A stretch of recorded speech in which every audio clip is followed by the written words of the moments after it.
તો એવો જ એક આ મિત્રો સળગતો પ્રશ્ન જે છે એ કોન્સ્ટેબલની અંદર મૂકેલો છે।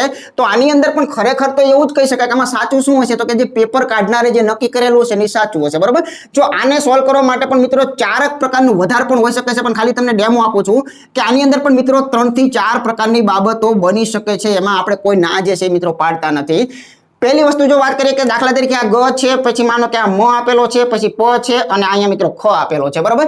तो आ जे 4 अक्षरो है एने गुजराती व्याकरण प्रमाणे एना विश्लेषण प्रमाणे जो जोईए ने तो एनी अंदर मित्रों जे आ म शब्द जे छे ने म अक्षर आने मित्रों कहेवामां आवे छे अनुनासिक, बराबर छे। आने शुं कहेवाय छे अनुनासिक, एटले के आनो अर्थ एवो थयो के ज्यारे म बोलवुं होय ने त्यारे मित्रों नाकने खुल्लुं राखवुं पड़े, नाकने बंध राखी अने म तमे नहीं बोली शको, बाकी अन्य जे छे ने मित्रों अनुनासिक नथी, बराबर। तो आवी रीते आ म जे छे ने अलग पाड़ी शकाय। तो आ भाषानी दृष्टिए गुजराती प्रमाणे आ वस्तु खाची है, बराबर।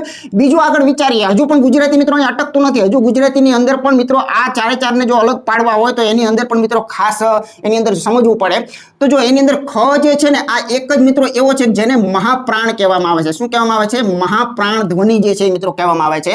ज्यारे गम अने प बोलवुं होय तो एना माटे अल्प प्राण एटले के अल्प जे छे अवाज वपरातो होय छे, बराबर। एने अल्प प्राण जे छे ई मित्रों कहेवामां आवतुं होय छे। तो जो आवी रीते अलग पाડીए तो ख जे छे मित्रों पड़ी शके, नो डाउट। पछी આગળ ઘણા મિત્રોને એવો પણ પ્રશ્ન છે કે આ જે 4 અક્ષર છે ને એ એક ચોક્કસ જો સંગીતના માધ્યમ પ્રમાણે લઈ જઈએ, બરાબર। જો સંગીત પ્રમાણે જો વિચાર કરીએ, કદાચ આપણને ખ્યાલ છે કે સંગીતના મુખ્ય સુરો જે છે સારે ગ મ પ, બરાબર છે, સારે ગ મ પ।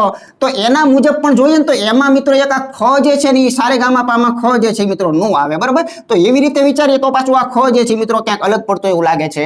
હજુ ઘણા લોકો એમ કહે છે કે અમે તો કંઈક અલગ જ વિચાર્યું હતું, અમે તો સીધું એવું કંઈક અલગ દ્રષ્ટિથી મિત્રો અમે વિચાર કરેલો છે। તો જરા કે એવું પણ બની શકે કે દાખલા તરીકે જો આની અંદર આ જે 4 અક્ષરો તમને આપ્યા છે એમાંથી આપણે જોઈએ, જુઓ દાખલા તરીકે આ મ લખું છું તો મ લખવા માટે પેનનો કે મારે ઉપાડવી નથી પડેલી, બિલકુલ સાચી વાત છે, બરાબર છે। ખ જે છે એને લખવા માટે કે પેનને ઉપાડવાની જરૂરિયાત પડેલી નથી, પેન મૂકો છો પછી લખાઈ જાય પછી જ ઉપડે છે, બરાબર। પ જે છે એના માટે મિત્રો આપણે કે પેન ઉપાડવી પડી નથી। પણ આની અંદર એક અક્ષર મિત્રો એવો છે, દાખલા તરીકે જો ગ લખવું હોય તો માં ગ નું અડધું આ રીતે લખ્યા પછી પેન ઉપાડવી પડે અને પછી પાછળથી કાનો જે છે મિત્રો કરવો પડે। તો ઘણા લોકો આને પણ સાચું કહી રહ્યા છે, બરાબર। તો કેટલાક લોકો તો હજુ હાવ નવું જે છે બિલકુલ નવું લાયા, એવું લાયા કે આ જે અહીંયા તમને અક્ષરો આપેલા છે કે દાખલા તરીકે આ ગ છે, આ મ છે, આ પ છે, આ ખ છે, એમ કે છે કે આમાં ગુજરાતીનો આ એક અક્ષર એવો છે કે જે આ ગુજરાતીના પાંચડા તરીકે વખણાય છે, બરાબર છે, પાંચડો કહેવાય છે। આવા લોજિક લાવે છે, બરાબર, કે આ 4 માંથી આ એક જ અંક જેવું વાંચી શકાય છે, બરાબર। તો આનો કોઈ અંત નથી હોતો। મૂળ બાબત એ છે કે ખરેખર આવો પ્રશ્ન મિત્રો મુકાય નહીં, પહેલી વસ્તુ એ છે, નહીતર પછી આ બધાને સાચા કહેવા પડે, કેમ કે આમાં કોઈ એવી સ્પષ્ટતા કરતા હોતા નથી। આ ચર્ચા કરવા પાછળનો હેતુ મારો એ છે કે તમારું નોલેજ આ 5 દ્વારા થોડું ઘણું વિકસશે, તો હજુ પણ તમને ક્યાંક જે છે ને ગણિત અને રીઝનિંગમાં આનો બેનિફિટ ભવિષ્યની અંદર મિત્રો મળશે। એના માટે ખાસ જે છે મિત્રો ચર્ચા કરેલી છે।